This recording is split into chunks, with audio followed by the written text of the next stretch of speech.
You've tried praying, you've tried healing, but the self still clings to fear, to control, to being seen. What if the only way forward is to vanish, to breathe so deeply that the you inside you dissolves, and all that remains is Him? In the Quran, God says, I breathed into him of my spirit. Sad 38:72. This is not metaphor. This is your origin. You were shaped from clay, but awakened by breath. Ibn Arabi writes that this divine breath was not just life, it was identity. A secret planted in the chest of Adam, passed down to every soul, a breath that knows its way back home. But over time, the ego thickens. The breath becomes shallow, anxious, noisy. It no longer remembers its source. This is where Fana begins. The Prophet ﷺ said, "Die before you die." This is not about death. It's about letting the self dissolve while the body still breathes. To breathe as if you no longer exist. To inhale with humility. To exhale with surrender. Ibn Arabi says, Fana is not the end of you. It is the end of your illusion. When you breathe like this, you are not escaping the world. You are remembering who you are beneath the noise. Each breath is not for survival, but for awakening. We fear Fana because we think we're losing something, our plans, our control, our self. But Ibn Arabi says, the self you fear to lose was never yours to begin with. What you call you is just a mask stitched from habits, memory, and fear. It clings to identity, insists on control, demands to be seen. Yet the Quran says, you do not will unless God wills. Al-Insan 76:30. The Prophet taught, no soul truly believes until it surrenders to what I have brought, even if it is bitter to him. Surrender is not defeat, it is a return. When you release control, you are not being passive.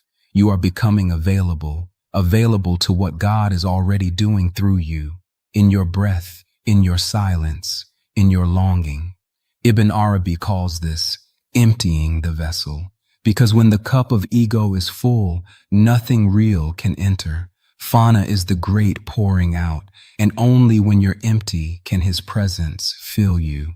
To practice Fana, you don't need to travel far. You don't need a mountain or a cave. You need one thing only, a breath that's willing to die. This is a sacred practice, not to calm the mind, but to dissolve the self.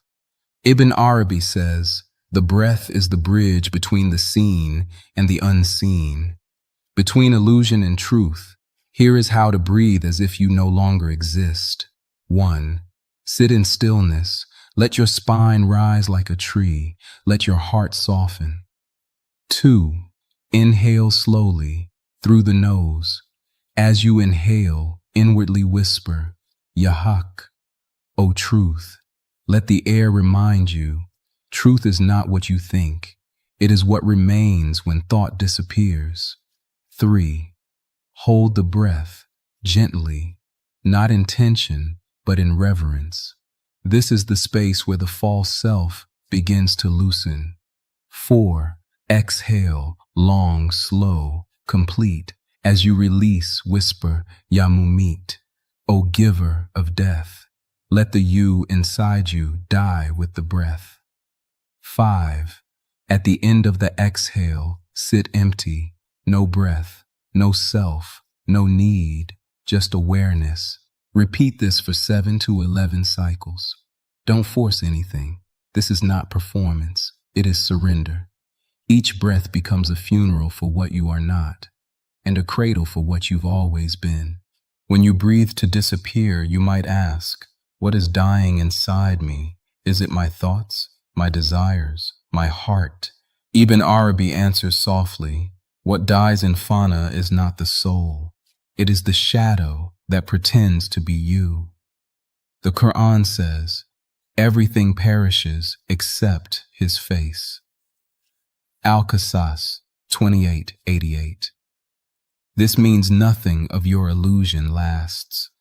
But what is real in you, that spark of divine breath, it cannot die. When you let go of your stories, your need to control, your search for meaning, you start to see the truth that has been breathing you all along. This is the death of separation, the crumbling of the walls you built between you and God. Ibn Arabi calls it Fana al-Fana, the annihilation of annihilation, when even the sense of I am disappearing disappears. What remains then is not you knowing God, but God knowing himself through you. That's why Fana is not a loss.